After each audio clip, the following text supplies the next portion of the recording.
Hi friends, welcome at bank अड्डा YouTube channel. Bank अड्डा YouTube channel पर आपका हार्दिक स्वागत है। आज एक फिर हम नए टॉपिक के साथ डिस्कशन करेंगे और ये टॉपिक आपके लिए बहुत ही वरदान साबित हो सकता है, क्योंकि इस टॉपिक में हम बात करेंगे कि किस प्रकार से आप अपना कैरियर नए क्षेत्र में बना सकते हैं। स्टार्टअप का नाम तो आपने सुना ही होगा। अभी जब मोदी की सरकार सेकंड टाइम में आई तो उसके बाद में स्टार्टअप शब्द भारत में बहुत बढ़ चढ़ कर उपयोग में आने लगा। स्टार्टअप के माध्यम से भारत में युवा एक नई पहचान बना रहे हैं। युवा स्टार्टअप के माध्यम से न केवल दूसरों को नौकरी दे रहे हैं, बल्कि एक बहुत ही सामाजिक कार्य के रूप में और आर्थिक आजादी के रूप में कार्य कर रहे हैं। स्टार्टअप पॉलिसी क्या है? स्टार्टअप आप कैसे अपना शुरू कर सकते हैं, कैसे आप अपना बिजनेस धंधा कैसे शुरू कर सकते हैं। इस काम में आपको पैसा ही पैसा मिलेगा। आप बहुत अच्छा रिटर्न तो यहाँ से हासिल करेंगे ही, उसके साथ में आप स्वतंत्र भी हो पाएंगे। बहुत सी बार देखने में आता है कि युवा प्राइवेट नौकरी या फिर गवर्नमेंट नौकरी की तैयारी करते हैं, लेकिन कुछ समय के बाद में वो एक आज़ादी चाहते हैं जो कि उनको प्राइवेट सेक्टर के में नहीं मिल पाती। इन सब बातों को मद्देनज़र रखते हुए फिर उनके दिमाग में एक चीज़ आती है कि क्यों नहीं अपना खुद का काम शुरू कर दिया जाए। यहीं से जो स्टार्टअप जो शब्द है इसका विकास हुआ। यहाँ से स्टार्ट हुआ स्टार्टअप, यानी कि आपका खुद का एक काम जिसके बलबूते पर आप अपना बहुत अच्छा परफॉर्मेंस के साथ में अच्छी अर्निंग कर सकें, उसे कहते हैं स्टार्टअप। एक आइडिया, एक गोल, उसके साथ में एक क्रिएटिविटी।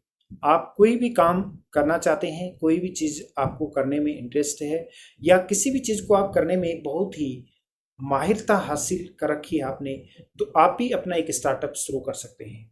स्टार्टअप के माध्यम से आप कुछ टीम भी आप बना सकते हैं।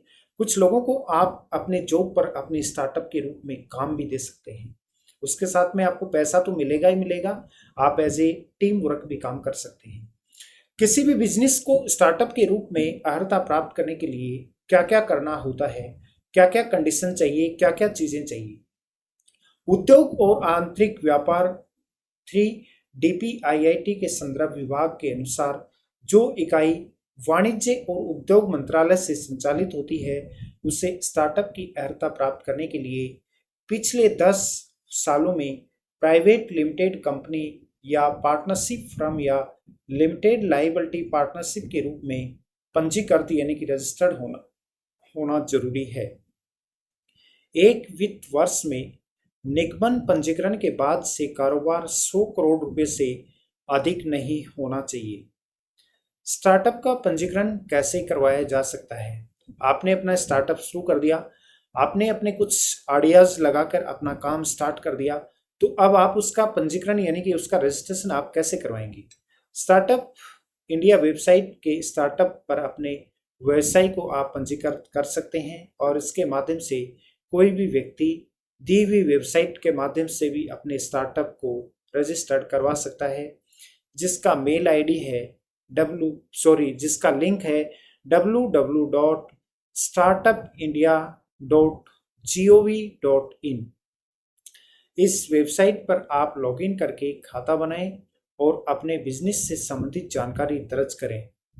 इस तरह आप बिजनेस को पंजीकृत करके व्यापार मालिकों के पास निवेस्टर, सलाहकारों, इन्वेस्टरों आदि से जुड़ने का अवसर आपको मिल जाता है। अब क्वेश्चन आता है कि क्या स्टार्टअप के लिए DPIIT की मान्यता लेना जरूरी है? भारत में स्टार्टअप के लिए DPIIT मान्यता अनिवार्य नहीं है।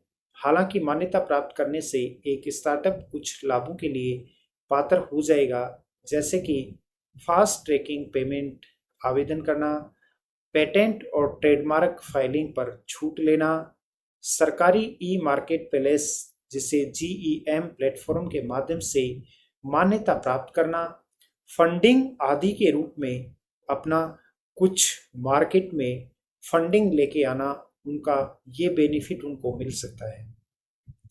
स्टार्टअप पंजीकरण के लिए किन किन दस्तावेजों किन किन डॉक्यूमेंट की आवश्यकता होती है? संपूर्ण स्टार्टअप पंजीकरण के लिए स्टार्टअप का निगमन पंजीकरण प्रमाण पत्र, पैन नंबर, फंडिंग का प्रमाण पत्र आदि आपके पास होने बहुत जरूरी है। कंपनी के अधिकृत प्रतिनिधि, एलएलपी या साझेदारी फर्म से प्राधिकरण पत्र, pitch deck, website link, video या फिर किसी भी पेमेंट या ट्रेडमार्क का विवरण आदि लागू हो, ये भी इसके लिए बहुत ज़रूरी होता है और ये इसके रजिस्ट्रेशन के लिए बहुत ही इम्पोर्टेंट है। इस तरीके से आप अपने स्टार्टअप का रजिस्ट्रेशन करवा सकते हैं। बहुत ही इजी प्रोसेस है रजिस्ट्रेशन करवाने का, कोई लंबा प्रोसेस नहीं है। आप दी हुई वेबसाइट पर जाके आप खुद भी अपना रजिस्ट्रेशन कर सकते हैं अपने स्टार्टअप के लिए और बिल्कुल निःशुल्क घर बैठे आप इनकी सर्विस ले सकते हैं। बैंकिंग, फाइनेंस, इंश्योरेंस से जुड़ी हुई ऐसी ही महत्वपूर्ण जानकारियों के लिए नियमित आप हमारे इस यूट्यूब चैनल पर बने रहें। Investment, term insurance, personal loan, car insurance, saving account, LIC, credit card, mutual fund, SIP आदि के लिए आप हमारे दिए हुए नंबर पर संपर्क कर सकते हैं। इसके साथ में हमारा दूसरा यूट्यूब चैनल है बैंक अड्डा और हेल्थ अड्डा। यहाँ पर भी आप हमें सब्सक्राइब और फॉलो कर सकते हैं, जहाँ पर आपको ऐसी ही महत्वपूर्ण जानकारियाँ नियमित हम आप लोगों के साथ लेकर आते रहते हैं। अधिक जानकारी के लिए आप मुझे फेसबुक, इंस्टाग्राम, ट्विटर पर भी फॉलो कर सकते हैं, जिसका लिंक नीचे डिस्क्रिप्शन में दिया हुआ है। फेसबुक, इंस्टाग्राम, ट्विटर पर जुड़ने के लिए आप डिस्क्रिप्शन में दिए हुए लिंक पर क्लिक करें या फिर आप सर्च करें मनोज सर 777। जय हिंद, जय भारत।